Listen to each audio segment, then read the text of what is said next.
नमस्कार, मैं साक्षी तिवारी न्यूज़ 20+ में आपका स्वागत करती हूँ।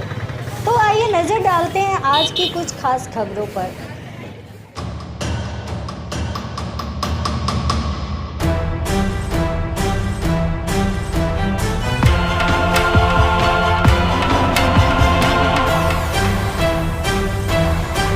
भोपाल के छोला रोड मन्नत गार्डन में हुआ भव्य कार्यक्रम। राष्ट्रीय मुस्लिम मंच का भव्य आयोजन। प्रदेश के मुख्यमंत्री शिवराज सिंह चौहान हुए शामिल। अखंड भारत को लेकर हुई परिचर्चा।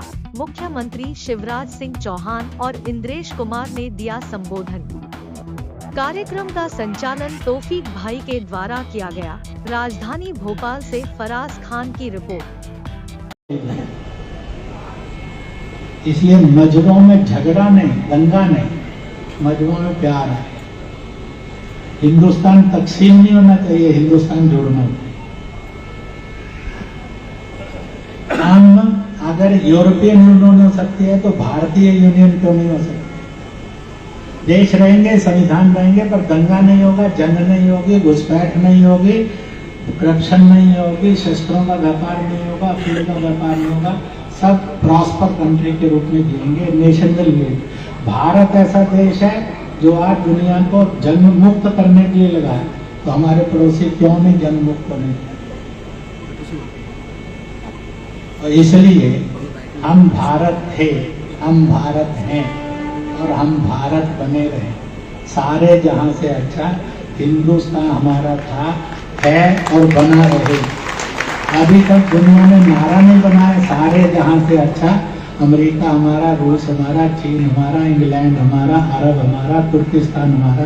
जब ये बोलो तो लोग सब हंस पड़ते हैं, सबको लगता है ये मजाक में जाता है, पर सारे जहां से अच्छा हिंदुस्तान हमारा। मक्का शरीफ से हिजरत की, मदीना शरीफ 39 दिन में रसूल पहुंचा, सुलह हुई, वापिस आए तो 3 ही तो मैसेज दिए उन्होंने। पहला, हे मेरे मानने वालों, जंग नहीं, झगड़ा नहीं, सुलह ही समाधान है। इसलिए सुलह पर काम करो, जंग और दंगे से दूर रहो। दूसरा क्या कहा?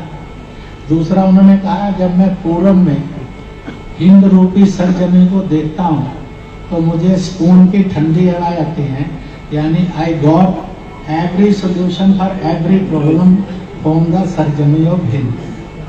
तीसरा उन्होंने ये कहा कि वो सरजमी ऐसी अजीम क्यों है, क्योंकि दुनिया के 1,24,000 नबी पैगंबरों में सबसे ज्यादा नबी पैगंबर नहीं आए हैं, सबकी इज्जत फरमा।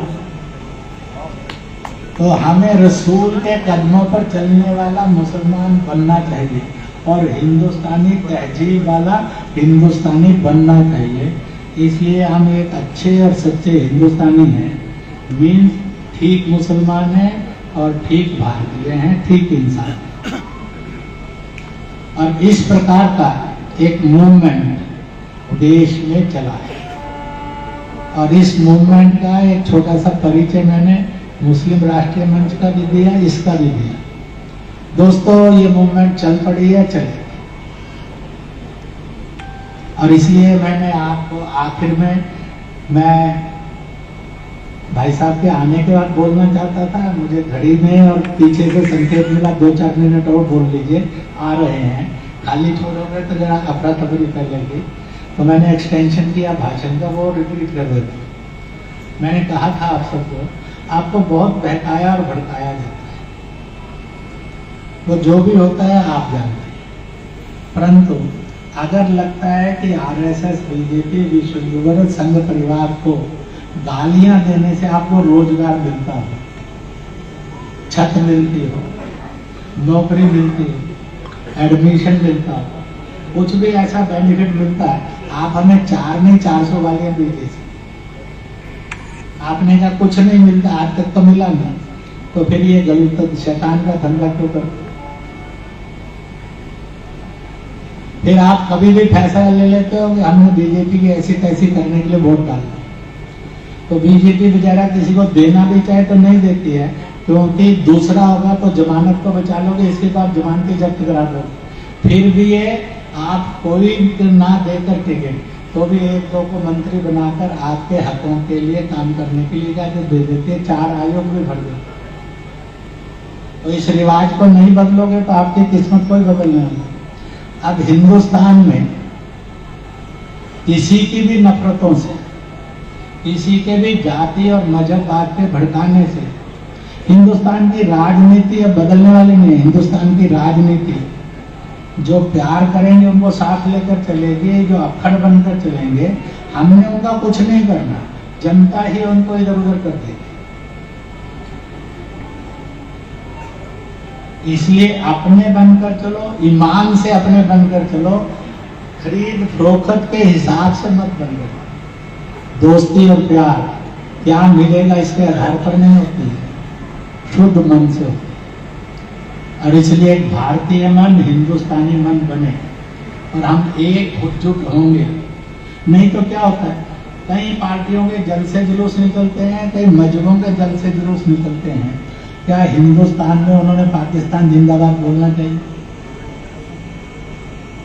नहीं है। तो क्या हम मिलकर ये प्रस्ताव नहीं पारित कर सकते कि हिंदुस्तान के किसी भी तंजीम के किसी भी जलसे में अगर पाकिस्तान जिंदाबाद का नारा लगता है, हम उसकी घोर निंदा करते हुए कहेंगे कानून पर इनके खिलाफ देशद्रोह का मुकदमा जरूर चलाएं। अगर ये प्रस्ताव पारित करते हैं तो दोनों हाथ ऊपर खड़ा करते हैं। भारत माता की जय, मातृ वतन हिंदुस्तान वंदे। तो इसलिए करना ये है अखंड भारत। खोया हुआ जमीन दुश्मन नहीं बने, दोस्त। खोया गया जन अपना बने, पराया नहीं।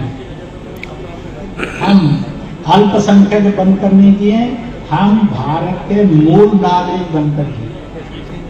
अल्पसंख्यक आपको पराया करता है, हिंदुस्तानी भारतीय आपको मालिक देता है।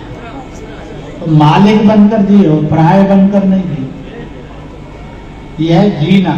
हम एकजुट होंगे तो जो अड़ोस पड़ोस में सीमाओं में कभी चीन आंख दिखाता है, कभी पाकिस्तान का कोई फालतू का आदमी आंख दिखाता है, ये सब आंख दिखाने वाले बंद हो गए।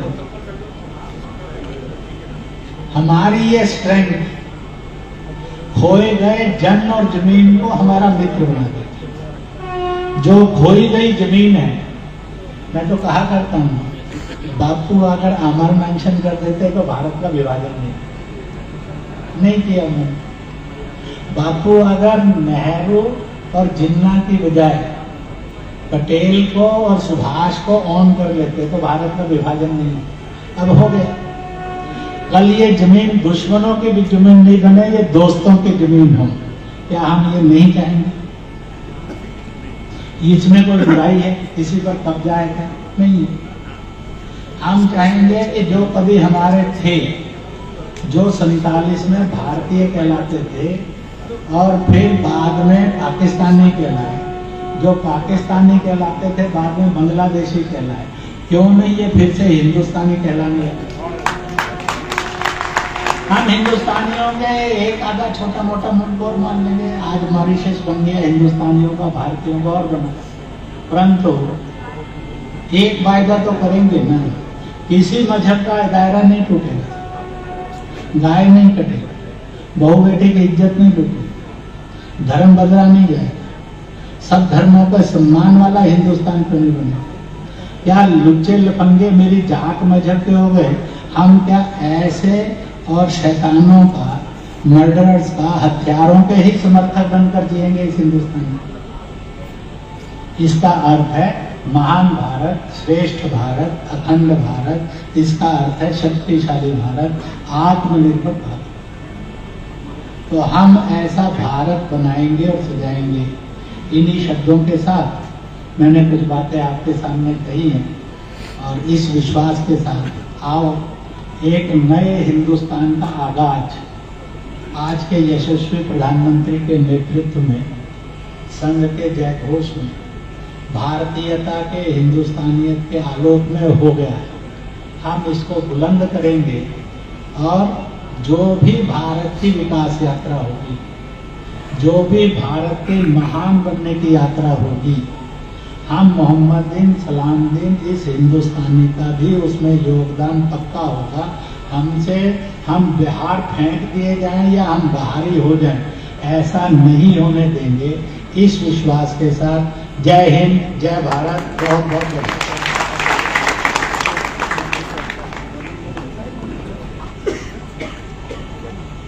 बहुत बहुत धन्यवाद भाई साहब। आज मध्य प्रदेश की इस राजधानी की भूमि पर आपके द्वारा बोला गया एक शब्द जो मध्य प्रदेश के कोने कोने से हमारे मुस्लिम राष्ट्रीय मंच के कार्यकर्ता आए, वे अपने अपने जिलों में तहसील तक इन शब्दों को उतारेंगे और आपके बताए हुए इस मार्ग पर चलने का पूरा प्रयास करेंगे।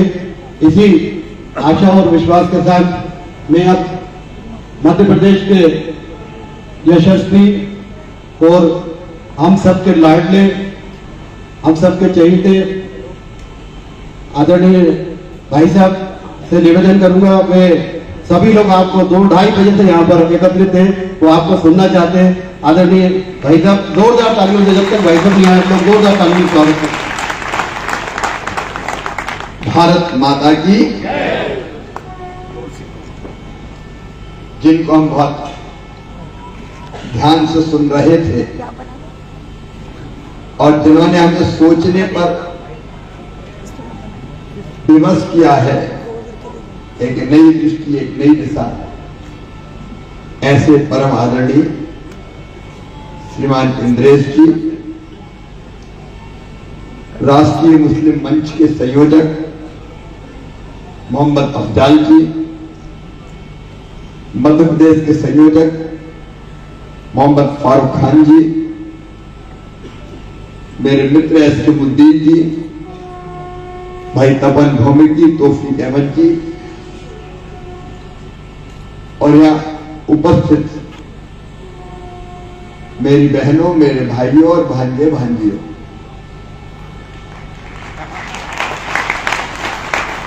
मजहब नहीं सिखाता आपस में बैर रखना। हिंदी है हम, वतन है हिंदुस्तान हमारा। अरे हम यहीं तो पैदा हुआ, लहू का रंग एक, इसी माटी में पैदा किया हुआ अन्न हमने खाया है,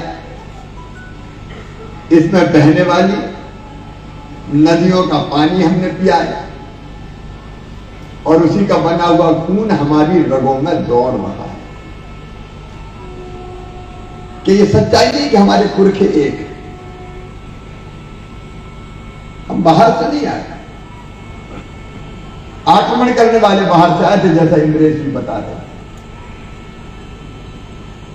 लेकिन हम तो यहीं के, हमारे पूर्वज, हमारे पुरखे, हमारी जमीन, हमारी माटी, वो यही हिंदुस्तान है। और हम सब जानते हैं जब भारत पे हमला हुआ, आक्रमण हुआ,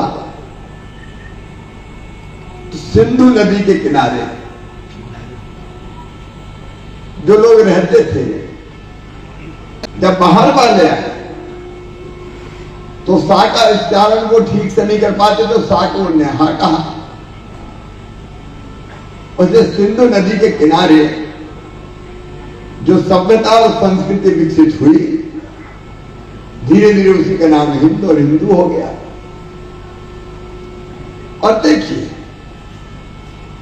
आज नहीं हजारों साल पहले देश की धरती ने कहा, एकम सत विप्रा बहुधा वदंती, मतलब सत्य तो एक है,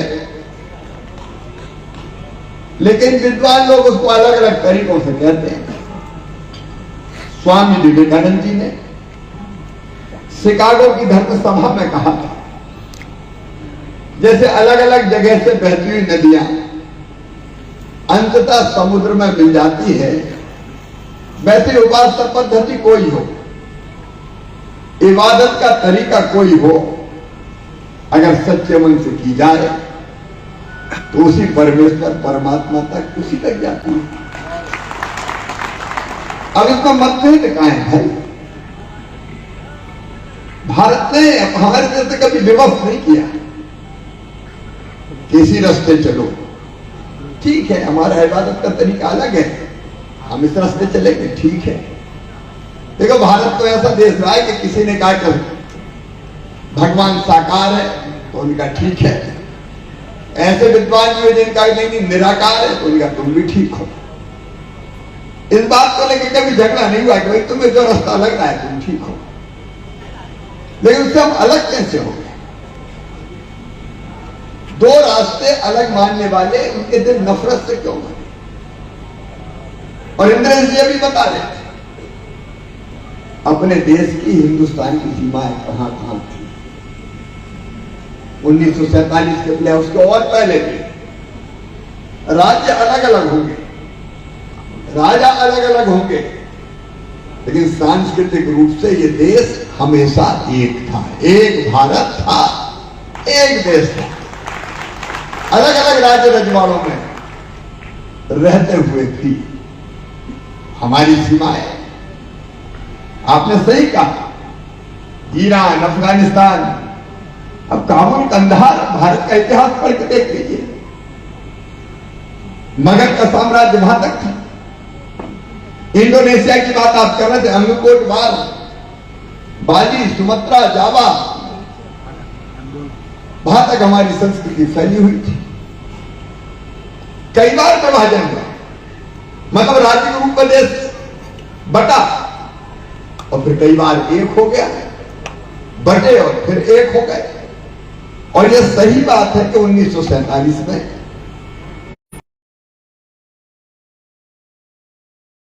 बटता थोड़ी,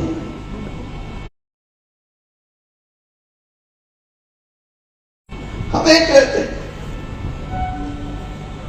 आगे रावी हो, सतलज हो, झेलम हो, ब्यास हो, चिनाब हो, ये सारी नदियां हमारी तो है। हिंगलाज हो, ननकाना साहब हो, लड़काना साहब हो, कराची हो, मलमल वाला ढाका हो, ये अपने ही करता था। अब एक विभाजन हो गया, आज उम्मीद है कि एक दिन आएगा जब हम फिर से सब एक होंगे।